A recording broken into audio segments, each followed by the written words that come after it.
All right, folks, welcome back. This is our Tuesday commentary for the ICT Mentorship, November 16th, 2021. So here we have it again. IPTA delivered perfectly up to our weekly imbalance. Just poked its head above, a little bit above that.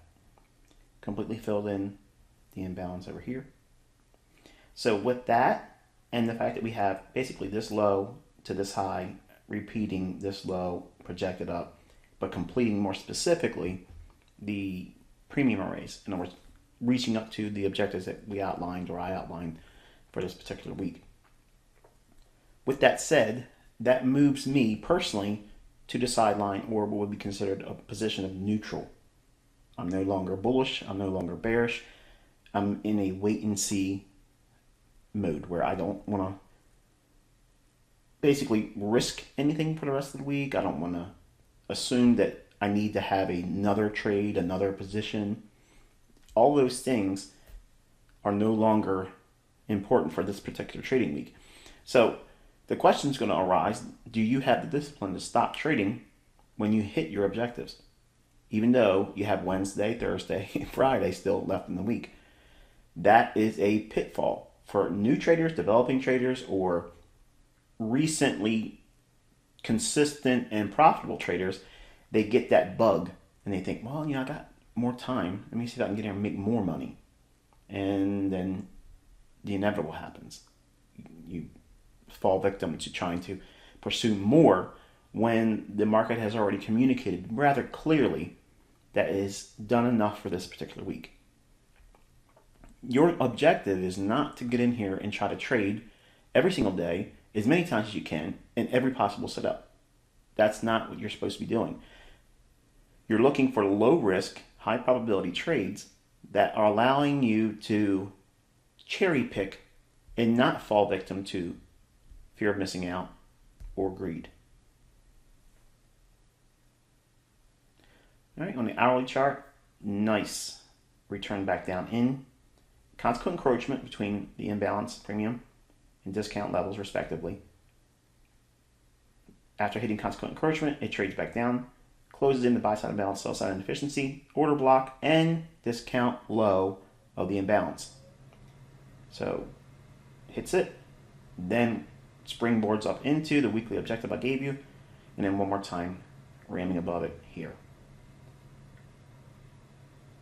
And again, the draw on liquidity on the 15-minute time frame being shown here. Midnight, New York time, consolidates and then rallies. This in here, small run on sell side liquidity there. Then aggressive run during the 8:30 news event I mentioned last night's video. I said, take a look at your economic calendar for the dollar, and you can see the reaction here. And I said we would see this likely deliver on that news report. Okay, so a lot of you may be looking for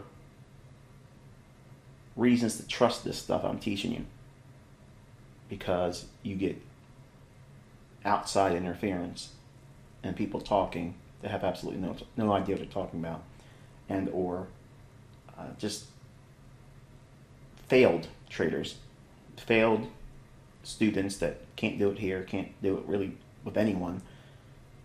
And that negativity will start drawing in on your personal development. And you'll start questioning, does this stuff really work? Can he really do it? And all it takes when you are not profitable and you're still developing, it takes very little effort to derail you. I know this intimately because it happened for me many times. It's important to remember where you are in your growth curve. You're really, really early on in your growth curve. So those tug-of-war emotional, psychological impacts that you get from social media, other people, opinions, those things will easily weigh on you and wear you down, because it's easy to quit. And if you're not mentally strong, quit. Because I'm not going to talk you into staying. That never happens. Okay? If you can't hack it here, If you can't accept, there's going to be periods where, even with my concepts, I have to sit still and wait for the market to give me more information. But when it does, you get this. Okay, it's not ambiguous. It's not two sides of the marketplace and pick one that works after it happens. These things are going to be questions and barriers for you on an independent basis when you basically decide you no longer need my assistance and you're going to be looking at the market without having any reference to what I see coming in the commentaries. So the commentaries are me lending that experience to you so you can see where you should be focusing. Where should your focus be using the tools that you've learned in this mentorship? And if you can't do that, if you can't bring yourself to the level of discipline that requires that, I cannot teach you because you are proving yourself unteachable. So I'm just putting it out there, okay, so you can see what's up. All right, the euro dollar daily chart. Nice breakdown in here. Working deeper below that premium level here. Once we traded through it, now it becomes a premium level. Again, if we get continuation on the dollar, euro could eventually trade here. I'm not suggesting that's going to happen in a day or two. I'm just saying, just because we've broken down, I just want to show you once more where it may be drawing to. But it may take time to get down there. It's already extended a lot in here, and dollar, in my opinion, has met its objective on the near term, at least for this trading week. Unless something develops, obviously tomorrow or Thursday, I'm content to sit on my hands the rest of the week. That means I'm not trying to predict anything. You see how liberating that is? It removes that, I gotta perform, I gotta know, I have to be engaged, I have to find a trade, I have to find a setup. No, I don't. Being still, doing nothing is a position. It's profitable, always. If you look at that and see a move that takes place and you view sitting still, not engaging, not taking a trade, and missing that move as a losing position, your perspective is upside down because you're assuming that you would have been right on that trade when you don't know if you would have been. That's the benefit of studying in hindsight. You have the experience in a pseudo capacity versus looking at something that's already moved and then lying to yourself and saying, I could have made this much money on that. And not at least acknowledging the likelihood that you may not have won on that market. You may have been stopped out, or you may have simply been wrong and it may not have delivered that. So it's easy to look at something and say, oh, I would have made this much money on that. That's so easy right now. I can do this and I can do that. And that, again, is a pitfall. It makes you think, just like I tell you, when you look at other people out there pretending to be able to do things, to be able to call moves, be able to engage, like I'm showing you on YouTube. Again, all the displays and executions are public. You have the details behind the scenes. They just get to watch the magic trick. And here, you get the details behind what sleight of hand and wizardry that I use out of the mentorship content to make those trades come to fruition. Well, we're holding with a longer term bearish stance on euro. But for right now, I'm content with the rest of the week. I'm not trying to forecast anything. We might want to come back up inside of this sell sign imbalance, buy side deficiency, and study that as that may be what we end up seeing going into Wednesday and Thursday. But again, it's still bearish in my eye. All right, euro dollar hourly chart. Again, refer back to yesterday. Breaking down, come back up into the sell side imbalance, buy side inefficiency. Trades up to that bearish order block.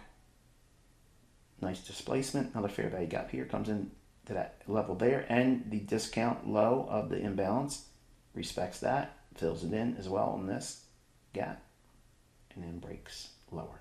Beautiful. Actually, let me go back up. I missed something. And we have a small little institutional order flow entry drill right in here. All right. actually move back one more time. So why is this institutional order flow entry drill? This over here, this tail, we treat that as a gap. Now, that gap would be the same thing if we were looking at something like this. Okay, so that gap with the wick or tail, coupled with this over here, that becomes what? A balanced price range. And then we have that little run above that short-term high here. The algorithm will remember that and then drop lower, not completely filling in the gap. So institutional order flow entry drill there. I'll come back to this. We're not done teaching on all these examples, okay? These PD arrays, there's a lot more detail around them that I have to flesh out for you, but I'm waiting until everyone becomes charter. Okay, once that becomes the lay of the land in here and no one's in the payment process anymore, everybody's in their respective small group of 10, then I'll start teaching it. And then those things, when they get leaked, you're gone. And since no one else is coming back in, that's going to be a painful decision because there is no chance of getting back in. So most of you are going into month 11 payment. So there's not much longer to go for most of you. And then you'll all be charter members. And then we're a community. And the only thing that happens then is we dwindle because of abuse, leakers, or sellers. You're at a 15-minute time frame. Midnight here. Just a straight drifting lower. Small little gap in here. Beautiful delivery. Look at the bodies in there. See that? Beautiful. Beautiful. Optimal trade entry here. Retail sales number, 8:30 in the morning. Breaks lower. Low, relative equal low. Sell side liquidity. Attacks it deeper. Consequent encroachment. Here. Breaks lower. Running down equity. So you would take partials below that low. There. Pound dollar. We are looking at the daily chart here. Now I'm going to use this pair to ring in the homework assignment that I gave you last night, which was to go into the euro pound pair. But we'll get to that in a moment. So we had this breakdown. The market traded a little bit deeper into and above yesterday's high, into almost consequent encroachment of this tail on this candle. So essentially like right there. And I think it just fell short of it. Looks close to it, but it really just by a little bit it fell short. But nonetheless, it was up there, and then we came up at a high. Yesterday's video, I mentioned this imbalance in here. I mentioned that ultimately, there was a setup in here that we could have used, and I would have used as a potential shorting opportunity. But we're going to ring in that euro pound and why it was important as a homework assignment. But anyway, the market runs higher after filling in this small little gap here. Runs higher, breaks lower, small little fair value gap there, trades out optimal trade entry, and then breaks back down. So this pair is being heavily manipulated because of the control and expansion on the downside for euro pound. Euro is exceedingly weak, dollar is strong, cable's being held in consolidation. How do we know that? Euro pound.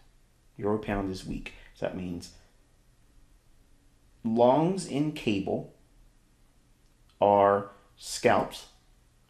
Shorts on cable are going to be struggling points. And I'll show you what that means when we go into the 15-minute time frame here. Here is yesterday's trading. And when we were trading right about there, that's what your 15-minute chart shows from last night's video. So we have the sell side imbalance, buy side inefficiency here. The market trades up into that. I said, now if this were live, if we were in a room and it was trading just like that, I would sell short with the expectation that this low and the sell side liquidity below that and a lower low over here would be my objectives if I was trading this pair. Okay, it trades up into that. It delivers rather handsomely. Below this low, you could take a partial, but notice what happens here. If you look at this rejection block, which is the closing price on this down close candle, it's actually 1 pip at above that rejection block. So it never really hits it. And it doesn't really hit it there because this is slightly higher. So let's play devil's advocate, okay? Let's assume that I did take this trade, or more importantly, say you took that trade. You saw this as something that would be a shorting opportunity, and it does offer an opportunity to go short. But you're a trader that refuses to take partials. It's going to be all or nothing because you learn from Twitter traders that partials are stupid. Partials are foolish. Your risk to reward ratio is stupidly managed because you're taking off profits, but you took on the initial maximum risk for your trade. That's an unprofitable trader talking. That's an unprofitable would-be teacher. That's somebody that has absolutely no idea what they're talking about. And everyone that learns from me that does that partial, that's usually the only reason why they're profitable. Okay? Because they want to hold on to the trade too long and it either stops them out or it just never goes to what they're looking for and they just can't stand the trade and they get out. But long story short, let's assume all of us were selling short here and you didn't take partials here and you had your limit order to get out below this low. You get this, it comes back up in. Okay, this is reasonable. Consequent encroachment, that's reasonable. Let's see if it drops down. It starts to drop down. You feel good about yourself. You feel good about the trade. And then denied. Runs to a stop. Somewhere. Okay, it could be above here because you managed it from there to here. Or you rolled it to here because we took out the rejection block. That's reasonable. But then you're stopped out. And you probably either have a very small win or you get stopped out with your stop being hit there. And again, a small loss. Either one of those things are insignificant. The thing that's going to hurt the most is the pride and the pain and uncertainty about why didn't this pan out? This is where the benefit of euro pound homework kicks in. But we'll come back to this when we get to the euro pound. The market rallies above the short-term high. There's a shift in market structure. When you understand euro pound is weaker, this is likely to run here. Shift in market structure, bullish, fair value gap, bullish order block, trades back down into it after midnight and then rams it higher, pumps it up into that. Then we have a small little fair value gap, breaks down, shift in market structure now bearish, rallies back up into fair value gap, discount low, breaks down heavy, and then consolidates into the close.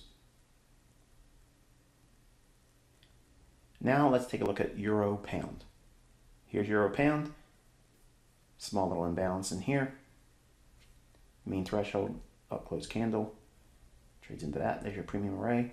Consolidation, rallies, accumulation, smart money reversal, low risk sell, distribution, and then in here another level of redistribution, and then the accelerated sell-off.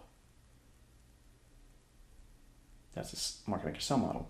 On a 4 hour, you start to see a little bit better and start to flush it out a little bit more. Below here is the original consolidation and sell side liquidity, accumulation, reaccumulation, smart money reversal, low risk sell with the rejection block, distribution, redistribution. Remember what I taught? The second level of redistribution on a market maker sell model is the holy grail. That's the thing, that's the silver bullet I talked about on this weekend's video. That's the thing that you should be looking for that repeats every week, every day, and it will not stop. Once your eye is able to see that, once you see that, it gives you everything you're looking for. Now, you still are prone to screw it up because you're human, just like I have done, okay? There are people that will look at this stuff and think, okay, I'm never going to make a mistake because it's so good. But then when you use it and you do something wrong with it, you're at a crossroads. You're at that point where, okay, how am I to deal with this in a responsible manner? Obviously, I am prone to being human. So are you. That means the logic should always go back to the concepts are not flawed. The teachings are not flawed. You executed improperly. so you own it. That is a bitter pill that's wrapped in barbed wire that nobody really wants to swallow when they're developing. They don't want that because many of you, especially in the 21 group, you see things like we've been doing the last couple of days, and you like these lessons, and it's delivering in the marketplace, and it's like, man, this is it. He's lit now. He's dialed in. He can see everything. It's easy to feel good during these times, but then when we get in those little ruts, and we're about to get into one because the holidays, because technically, this is the last week I trade. Oh, that's not what you want to hear, is it? But that's what I teach. I teach the week prior to Thanksgiving in the US. That usually ends my trading year. I didn't make that up right now.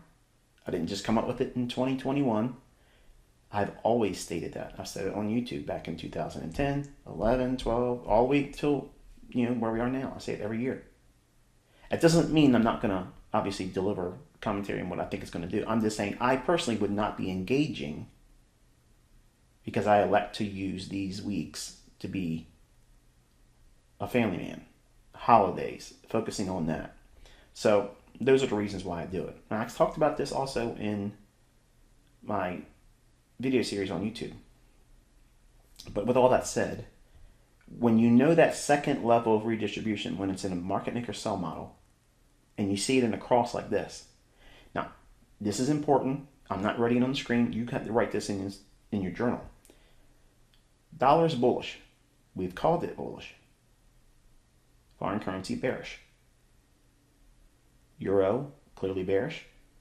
Cable, we looked at a scenario that could have potentially been an idea that you or I could have just went in there and walked in as a human being and said, hey, this is a likely scenario. Let me take a short here. And it doesn't deliver like you would have expected it. The way I teach how it should run for that liquidity below the lows. But it denies it. It doesn't go down there and then rams the other direction. How do you deal with that? How do you contend with that? Well, you go into the euro pound and say, okay, we're in a trending market now. Dollar's going higher. Euro's going lower. Cable should be going lower.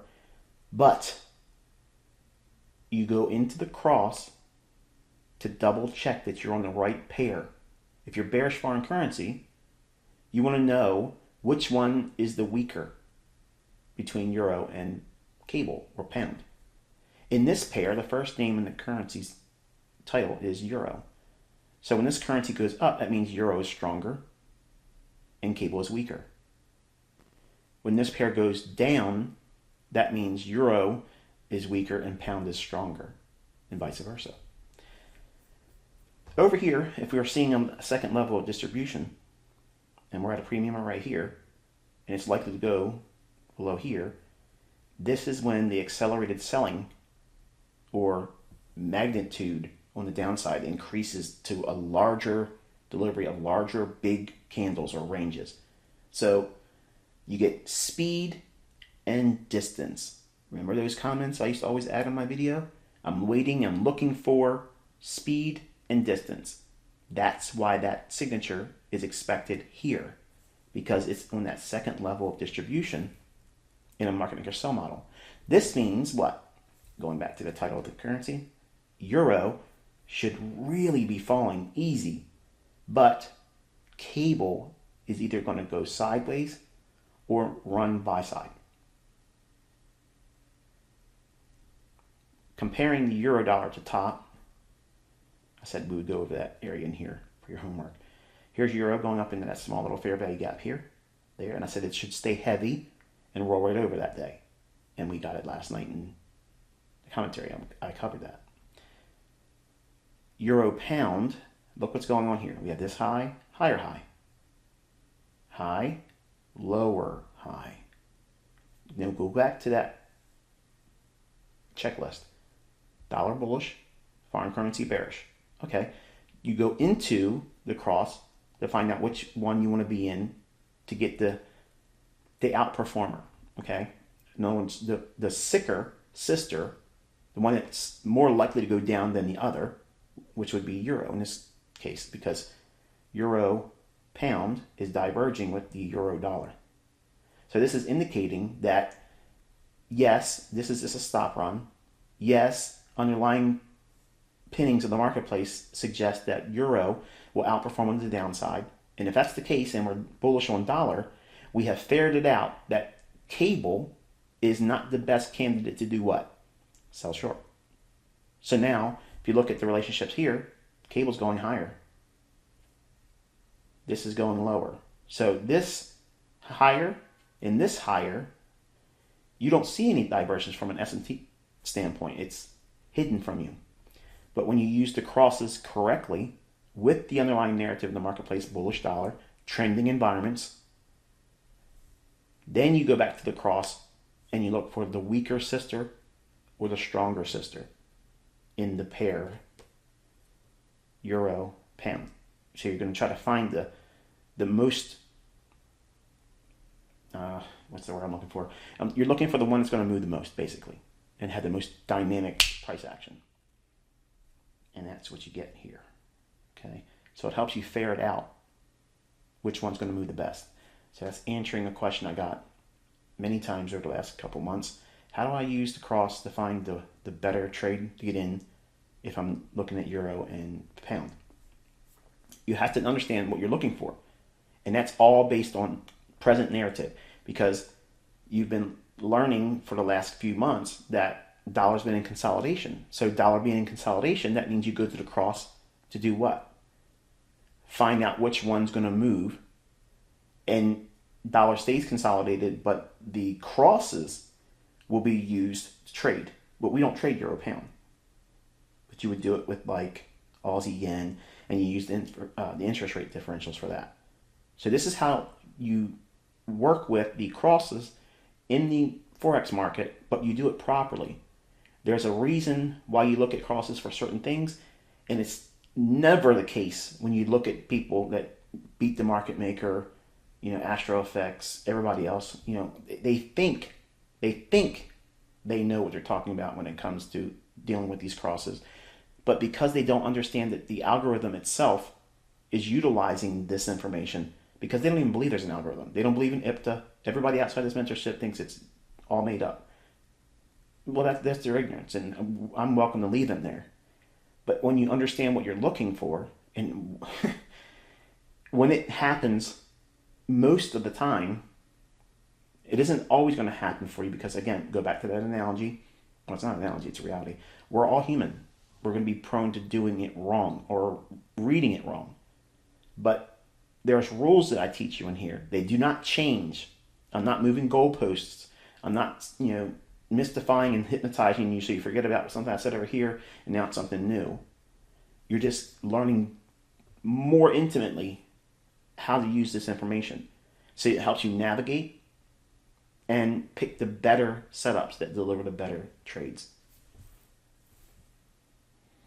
All right, NASDAQ 100.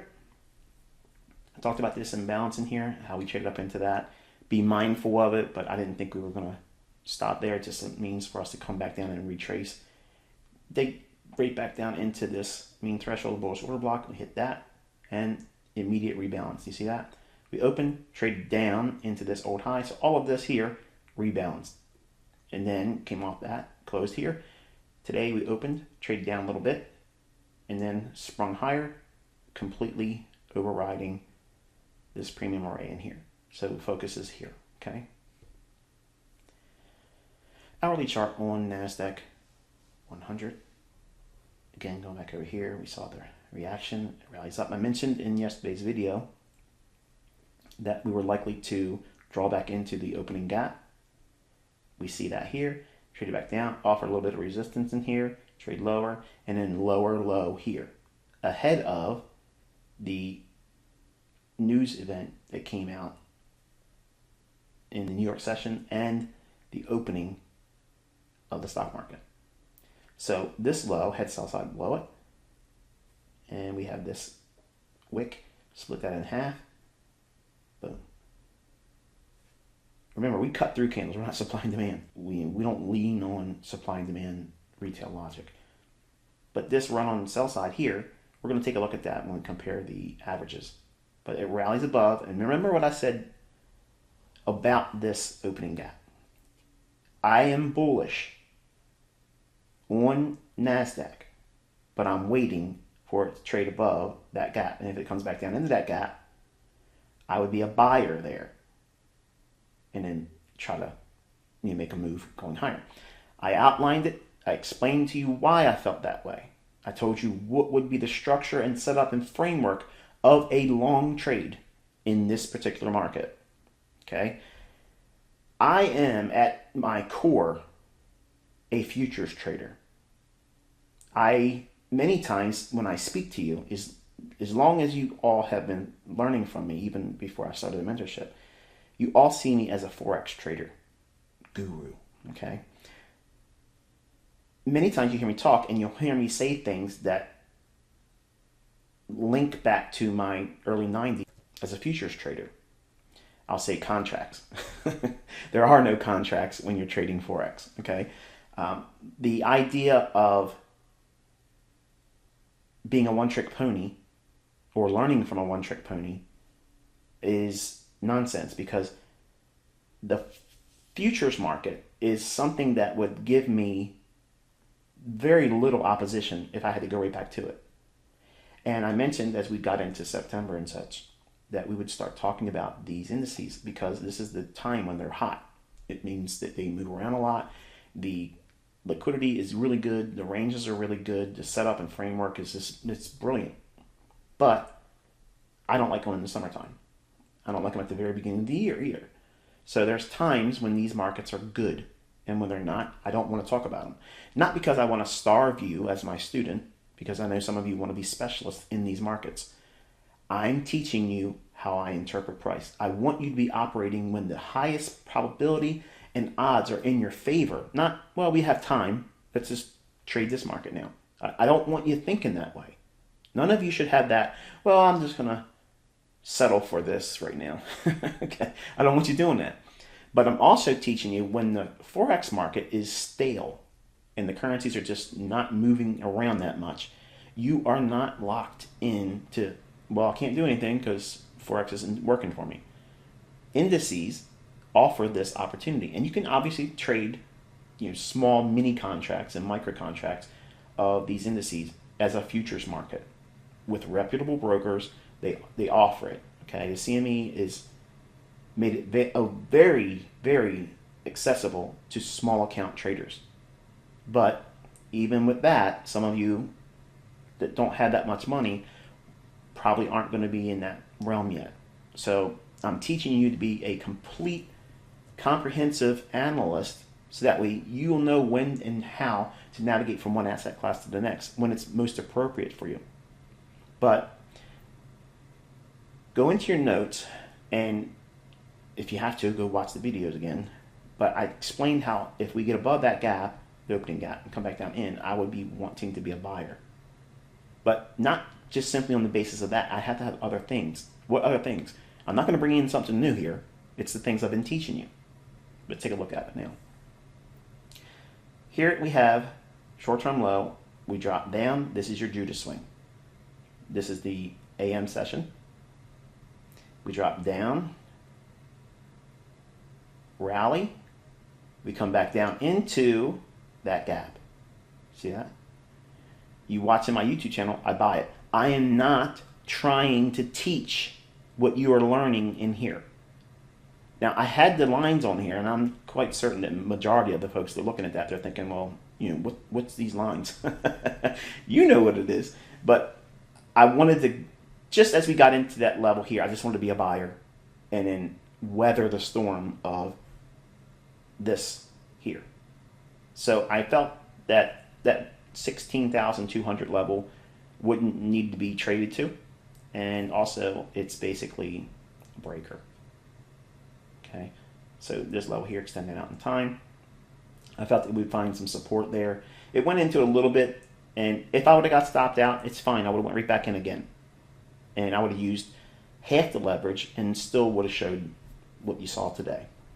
Well, I would like to believe that. Okay, I don't want to talk in such absolutes, but the ego in me knows that I can find setups in these markets.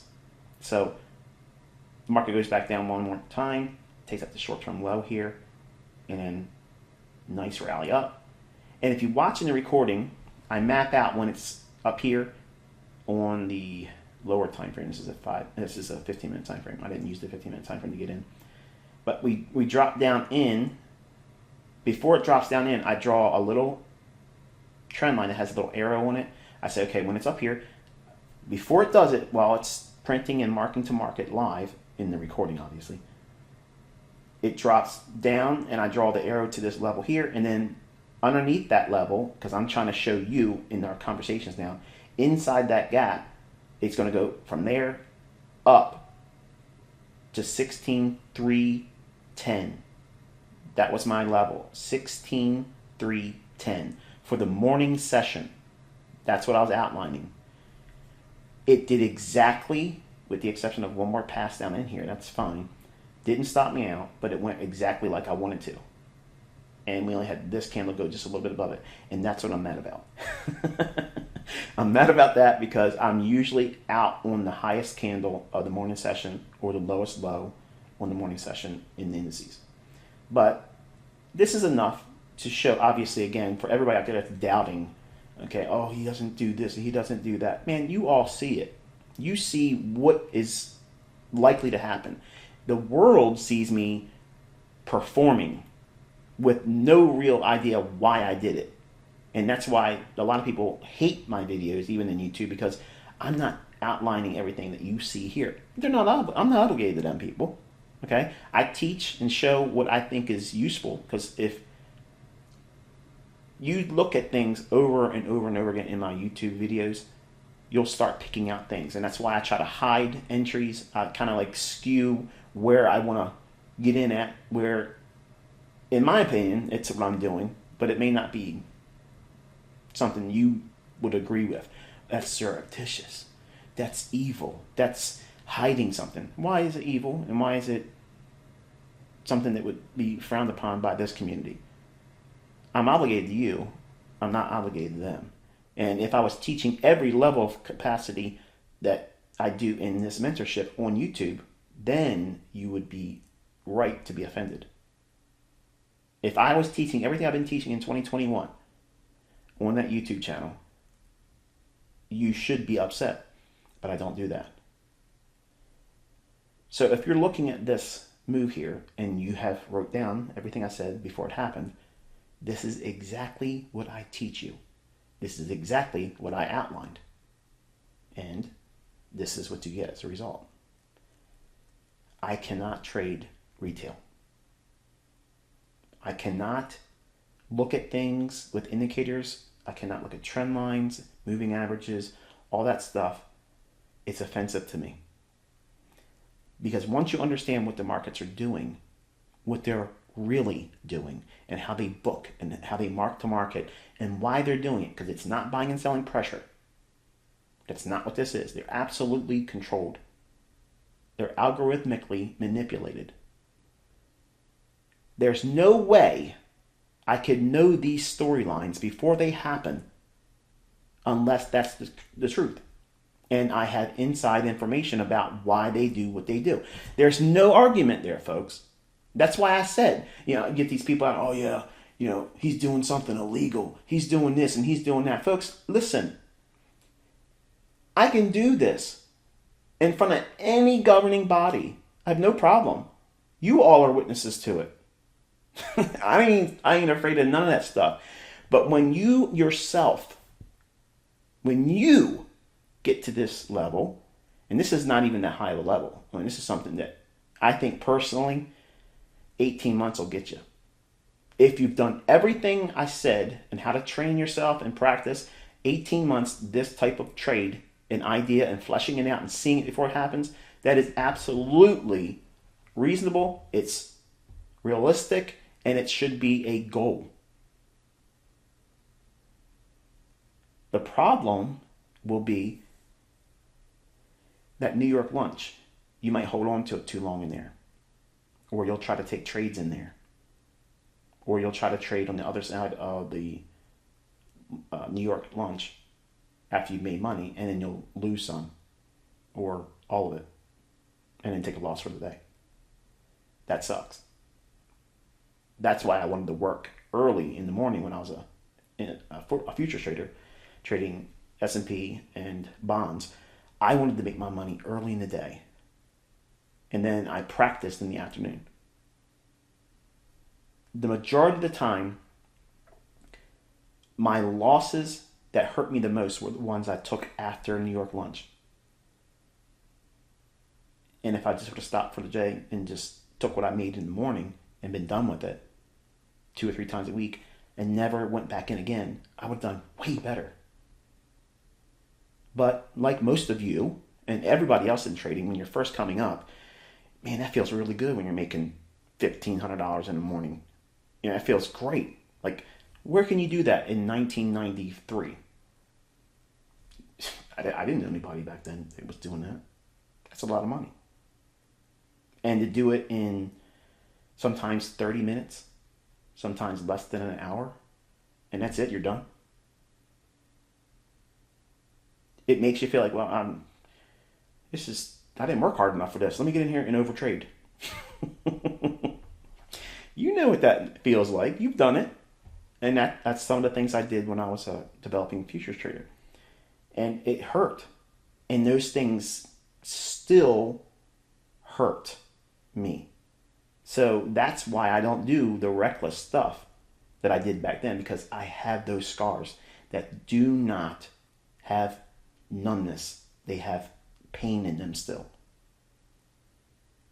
And that's why I teach the way I teach. I speak the way I speak, because I live these things. I've lived through them. I have all the war scars and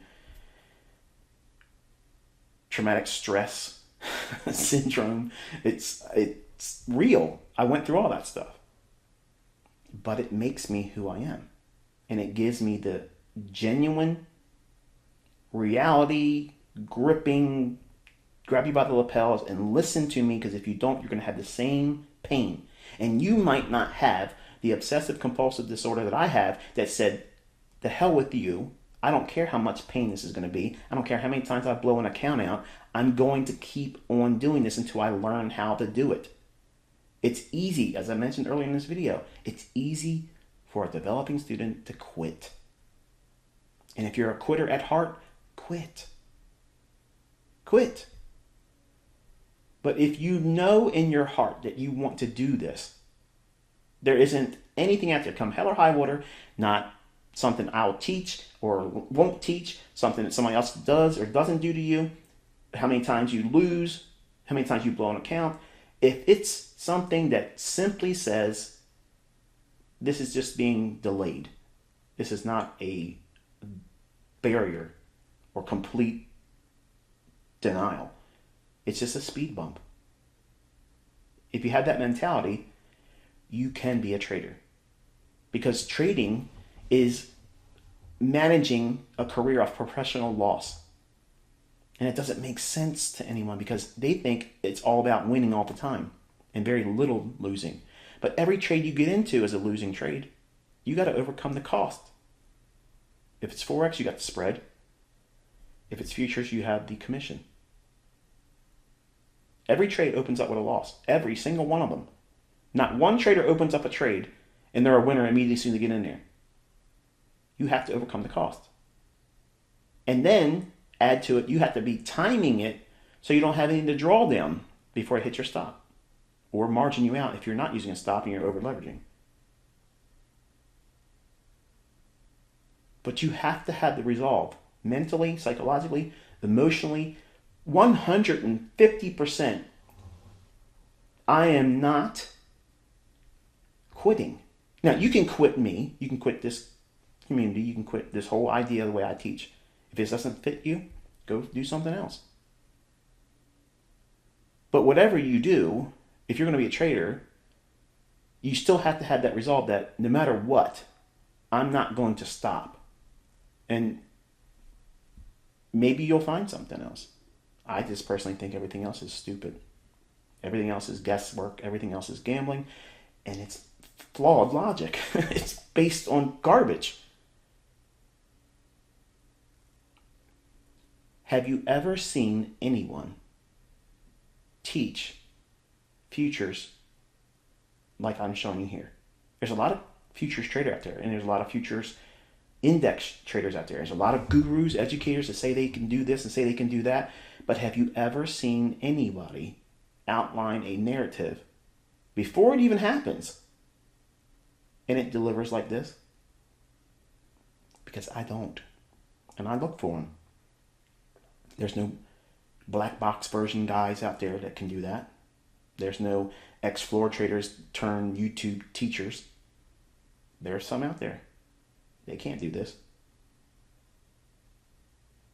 Look for it. You're going to find it. So when I take my examples out to YouTube and I thumb my nose at the people that sit on the sidelines and they say, I do it for fun. But a part of me does it to encourage you all here that may have doubts. Because it's easy to forget where you're at when you get disoriented with garbage from people that are toxic. That's why social media is something that you should not be in. It is a drain, emotionally, psychologically, emotionally gets you pissed off. Oh, and it does what? It makes you show your colors. Mike, if you're listening, when I mentioned that on the thread, which I took down, I don't want people that are frauds titled in my forum. I don't believe Tom Dante, is a profitable trader. I don't believe anybody on Twitter is worth listening to. And I don't want my forum to become baby pips. But before I took the thread down, I commented on you because you thought I was giving you an insult. When I told you you weren't along, go tell Tom I said he wasn't profitable. And I said, be careful, you're showing your colors. I was being facetious because by doing something like that, you're showing your colors like a team. So I don't want any of you feeling like you have to show your colors. There is no team ICT. I am my own team. And I'm more than capable. You are your own team. Okay? You're an army of one. And when you have that mental fortitude that you don't give a shit what anybody else thinks, what they believe or don't believe, when you can do what you're learning here, does it really matter? Do you really care how many people around the world think that you can't when you're doing it every day in and day out? It's a joke that you get to laugh at all the time. But the weak-minded individuals, some of you young men in here, you want to be able to get this skill so you can go out there and smash their skulls over and over and over again. And that's what I did on America Online. And that makes you toxic. Makes you arrogant because when you start doing it and you get the feedback like a gladiator. Remember the movie with Russell Crowe? He's out there, he don't want to do that stuff, but he realizes he can't get out of the situation, so he might as well just make a spectacle out of everything. Trains the other barbarians to work with him as a team, and they just run roughshod on everybody. And then all of a sudden, he's like, yeah. And they're feeding off the crowd's energy. Well, that's fun when you're doing it, but it starts to warp you. And then you become thirsty for that kind of stuff. And you get ugly as a person. And you start bragging about yourself. And you start elevating yourself. And your flesh becomes even more of a impulsive monster. And then you start doing things that you aren't really able to do. And then when you can't do that, it weighs heavily on you. Then what do you do to make yourself feel strong? To entertain yourself and those people that you're trying to impress. Then you have anxiety attacks. Then you have depression. Then you're looking for other ways to make yourself feel empowered. Instead of just thinking, what was I doing before I did all this stuff? Trading. Let me tell you, I've done that before. And while I felt it was fun most of the time, it's more fun walking through a grocery store, walking through a crowd of people, and then look at me having no idea who I am, what I'm able to do, how much money I can earn, all those things. And I can live way, way, way, way more than I live now. Like I could do a lot more. I could spend a whole lot more money. I could live more lavish than I do. But to me, to be a gray man, blending in, not standing out, to me, it's entertaining. I like talking to people. And when they ask me, what do I do? I'm an entrepreneur. I don't need to tell them what I'm doing. And that's intriguing to them, but it diffuses the whole opportunity that would rise up for me to say, yeah, I can go in the marketplace and do this and do that. Because invariably when I say things like that, they're like, hey, can you help me out with, and then all of a sudden you got to be either rude or give time that you really don't have to a stranger or someone you just met. And you know, it's draining. It's very draining. So I don't know why I'm even bringing that up.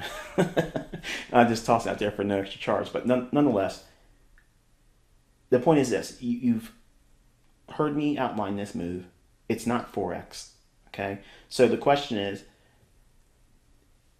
the algorithms that run Forex, are they the same in the futures market? Not exactly, but a lot of the logic is similar. But there are certain characteristics that are in futures markets that aren't in Forex. And this is one of them, the opening gap on the beginning of the week. You use it like this, okay? There are gaps in Forex when we open up too, and it's similar to this, but you have to bring in that New York lunch and be mindful. That's the period of time where you don't want to be doing anything. But then again, the market resumes and starts moving on the other side of that in the afternoon. We'll teach more about that, and obviously when you get into the index portion or commodity trading lessons, and I don't recall exactly what month it is on the top of my head, but I cover some things about Forex versus futures and index trading. All right, and finally, last slide here, the bond markets over here. This is the futures 5-year, 10-year, and 30-year. Take a look at this high here, and then this high here. See how we're lower there? And then this high here, there, and there. So the blue number represents this one here. This is the 30-year treasury. Okay, it failed to make a higher high there, where the 5-year and 10-year went higher. So we have a triad divergence here on the 3 bond markets that we like to track. And this is bearish, and we saw the market break down hard on bonds. Now, think about what that does. If the bond markets are going down, okay, if they're going down, there's going to be an impulse for the market to go higher in equities. Because if they're not willing to buy the bond, the money's pouring out of bonds, the interest rate's going higher to entice new buyers, but then that makes it bullish for equities. So that's that tug of war that goes on. There are times when the bonds and equities move together. That is something that is always like that roulette table analogy I use. It's not always the case where you either bet on red or bet on black and you got a 50-50 chance. No, you don't, because you have green that can pop up. Just like the green in Forex is what? The cross, euro pound. It ain't, okay, dollar's bullish, so I can sell short euro and I can sell short pound, and there it is. It's easy. No, because you can get leveled by not resorting to a study of the euro pound cross, because that's the green on that roulette table. What's the roulette table green in index trading? The bond market's in sympathy with equities. If they're moving in tandem, be careful. Be very, very careful. You may have a technical setup that may not be as pristine as you think it is, and then you'll get tagged. So you want to wait when these marketplaces create these obvious disparities between the bond market tanking and this just dropping down into an imbalanced bullish breaker, rallies, and then, as I mentioned yesterday, I thought that we were bullish.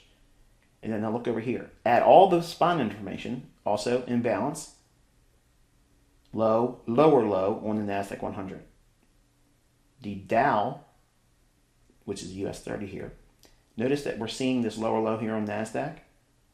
We don't see it on the Dow. We don't see it on the S&P. So what does that mean for this low here? This is a run on stops. What kind of stops? Sell side. Okay, so sell stops are taken out here. Trades back down into this imbalance for consequent encroachment. Boom. What should you expect to see in price? Upside. It runs, takes out buy side, comes back down into the breaker, and then back into that opening gap. And that's all occurring in here. And then off to the races we go. So this was all the internals behind the scene that I would never go over there on YouTube and teach. But these are the underpinnings, okay? The things below the surface that makes the trades high probability. If you don't have these things behind the trade, you're probably not trading a trade that's set up as a high probability trade for index trading. Now, obviously, when I do things like this, it makes it look really, really easy because you have the benefit of looking at it over my shoulder. You watched me execute. I'm showing you what I was looking at and seeing, but don't let this give you a false impression of, well, I know how to do this, I'm going to do it right. You have to study it. You have to look at it. Many examples in hindsight. Study, go into your well, if you're going to be trading index, you want to look for these signatures in your setups, and you will train yourself to see this. Even though you see this, I guarantee you 85% of you would have never recognized it if we were looking at it live. You would have not noticed that because you would have been looking for something else that you have, again, like I mentioned over the weekend, you have this thing, or maybe it's a list of things that are huge in your mind. Like, these are the things I have to figure out. These are the enigmas. These are the puzzles I have to figure out. And ICT keeps bringing up new stuff or talking these long videos, and I just want him to answer this and make it easy for me for this. When I told you the secret this weekend was just to get past that. Write down your questions about it, which is what I told you before you even enrolled. And it will work itself out. It will resolve that confusion and uncertainty because of the supportive lessons that you're denying yourself access to and attention of that are all around you in this mentorship. I promise you, the things that you're choking on right now, I have already answered that somewhere in commentaries or videos. But you are hung up on it because it's a lot of content. And I do lessons like this where I'm forcing my perspective on the current market environment, which is problematic in some ways because when people come in and they see those old lessons, they think, well, they're stale and they're old. Well, the logic behind it is not stale and old. It's the same logic I use all the time. But unless you familiarize yourself with those things and those concepts, you can't digest these things. This is kind of like meat and potatoes. When you first come in, it's soft foods, real soft foods, and you don't have the teeth behind you to bite down on something that's meaty like this one. This type of trading requires a whole lot of understanding. You just can't just say, okay, I'm going to teach you how to do this in 3 days. I'm going to teach you in a week, 3 months, 6 months, and forget it. It won't work. Because you have to build and ingrain an understanding about seeing these things repeating. Because you just can't take one example. Like, I could write a book and have 50 examples of this. It's not the same as you going into your charts and seeing it, finding it, and marking it up in your journal.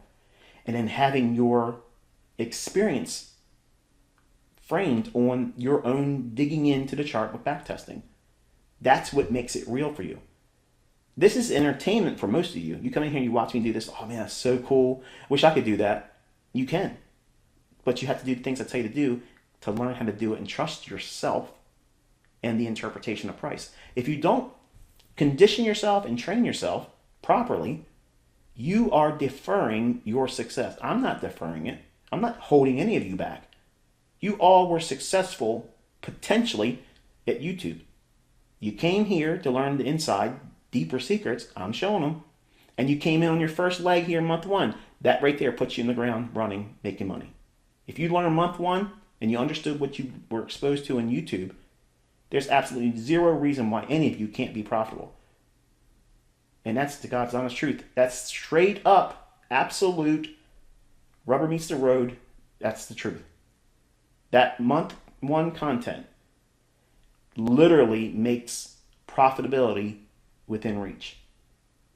It's the brass tacks of the very things that you need to know to understand what frames a setup. If you understand those things, you can be profitable. You'll lose a lot of trades, but you can be profitable if you apply sound money management. And then from that, I build on more things and add more clay and add more clay. And I sculpt in each one of these commentaries, like this one here and the one on this weekend, which I got a lot of feedback, and I appreciate everyone that said it was a good one. This is mentoring. I'm adding more clay to your skeleton. When you came in here, you're just bones. And I'm adding more clay and sculpting and cutting stuff off. I give you information. Out of that information or that new clay, you cling to what is yours. Not everybody's going to use a breaker. Not everybody's going to trade institutional order flow entry drills. And then as I shave off by teaching and giving you options about what it is that you want to use for your framework and model, the clay that I cut off by commentaries, and you start thinking, well, yeah, I don't need that. I like this. This makes sense to me. I resonate with that. This one doesn't make much sense to me. It doesn't mean it's flawed. It just means it doesn't resonate with you. So that gets shaved off. As a sculptor takes that clay off, that's what I'm doing with you. Some of you want to hold on to the clay that I put on you, all of it. And you want to understand all of it. And it's a mess. You won't show your beauty as a final masterpiece that you become as a trader. You won't be refined. You'll just be this globulous mess of, I have a lot of information, but don't ask me to be profitable. I'm not organized. I don't have a model written out that's very detailed about what it is I'm doing. And then once you have that detailed model in paper, reducing it down to a couple of choices that fits on the back of a business card. All of my models, I can reduce it down to that because I understand the underlying logic. But if you're trying to make a trading plan fit on the back of a business card and you have everything that you've ever been introduced to in my arsenal and library, it would never be done. You can't get it all on that back of that business card. You can't get it in one journal. Think about it. Think about how many journals you have. Okay, how many notebooks you got. That's a lot of information, and that's wisdom. And being able to refer and pull on that information when it's needed, that is experience and wisdom and skill meeting.